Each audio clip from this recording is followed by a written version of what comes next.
राज्य के पूर्व मुख्यमंत्री हेमंत सोरेन जी आज जेल में हैं, पटवार जेल में।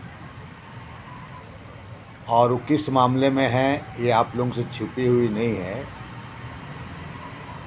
कि बड़गाई का जो भुइयारी ज़मीन था, उसी ज़मीन को लेकर उसको ईडी गिरफ्तार कर ली और पूछताछ के बाद में जेल भेज दिया। लेकिन आप सभी लोगों को मालूम है कि जब कोर्ट में कुछ साक्ष्य के बारे जब कहा जा रहा था तो एक भी उस ज़मीन के बारे में ईडी के द्वारा कोई साक्ष्य पेश नहीं किया गया। और लगातार इस ज़मीन के बारे में अगर आप कहेंगे तो भारतीय जनता पार्टी हेमंत सोरेन का गिरफ्तारी का बात को उठा रहे थे पूरा। विशेषकर आज जो संवाददाता सम्मेलन है हम बुलाए हैं कि बाकी जो इसमें बहुत सारे ऐसे ज़मीन है, परंपरागत ज़मीन है, भुइयारी ज़मीन भी बहुत सारे हैं, उन ज़मीन के बारे में भारतीय जनता पार्टी खामोश क्यों रहती है, ये सबसे बड़ी चिंता का सवाल है इस राज्य में। आदिवासियों के बारे तो बड़ी बड़ी बात उनके राष्ट्रीय नेता से लेकर के यहाँ राज्य के सभी बड़े नेता, प्रदेश अध्यक्ष हो या और नेता लोग भी आदिवासी आदिवासी आदिवासी बोलते बोलते हैं। लेकिन ये जो ज़मीन जो आपका कुछ दिन आपको बड़गाई के बारे में लोग बोल ही रहे थे, मैं इनको पूछना चाहता हूँ कि सुतियाम्बेगढ़ का पहाड़ के बारे क्यों नहीं बोलता है बगल में सुतियाम्बेगढ़ का पहाड़ को ज़मीन को, और उस ज़मीन को कौन लोग उस सुतियाम्बे पहाड़ को वो लोग कब्जा कर रहे हैं।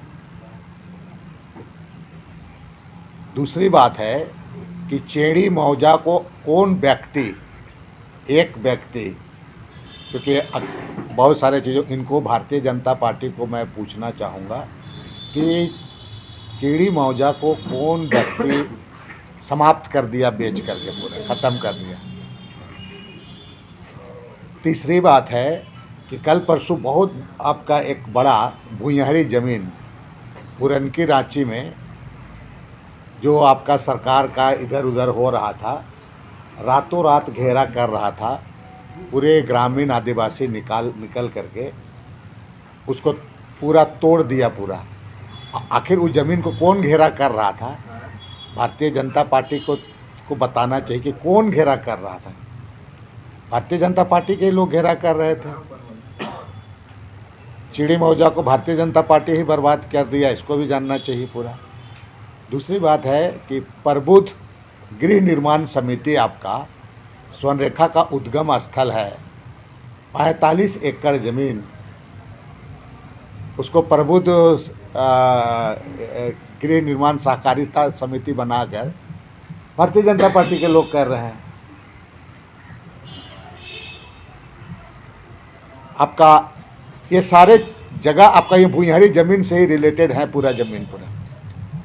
और ऐसे मैं आपको बहुत सारे ऐसे एग्जाम्पल है जो वो सभी ज़मीन माने परंपरागत ज़मीन है, लेकिन इतना आदिवासी के बारे में और यहाँ के बारे में कभी आदिवासी मूलवासी के बारे में जो बोलते हैं ये लोग, लेकिन एक भी इनके नेता, इवन बाबूलाल मरांडी के जैसे सर के नेता, इनके मुंह से ये सब बात क्यों नहीं निकलता है।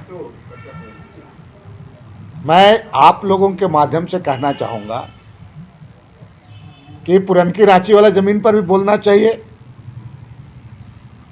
जो कि भाजपा का नेता लोग इन्वॉल्व है, बोले तो उसको सही, नेता इन्वॉल्व है। चिड़ी मौजा में नेता भी इन्वॉल्व है तुम्हारा।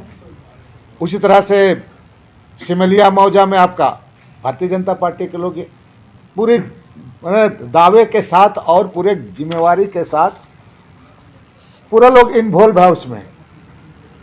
उसी तरह से आपका सुतियाम्बेगढ़ हुआ पूरा कई एक जगह है, मलसरिंग का मामला हो गया, नामकोम का मामला हो गया, तो मेरा सिर्फ और सिर्फ यही कहना है कि भारतीय जनता पार्टी के नेताओं को या तो आदिवासी के बारे में बोलना बंद कर देना चाहिए। इन लोगों को केवल आदिवासी को आप लॉलीपॉप ही करते हैं, बोलते हैं आदिवासी को केवल वोट बैंक के लिए, इसके बारे में। और बाबूलाल मरांडी अपने को बहुत बड़ा नेता ही करते हैं, उनको कम से कम इसके बारे में बोलना चाहिए। और तो और पुरनकी रांची का जो भुयारी जमीन है उसके बारे तो निश्चित रूप से इनको बोलना चाहिए।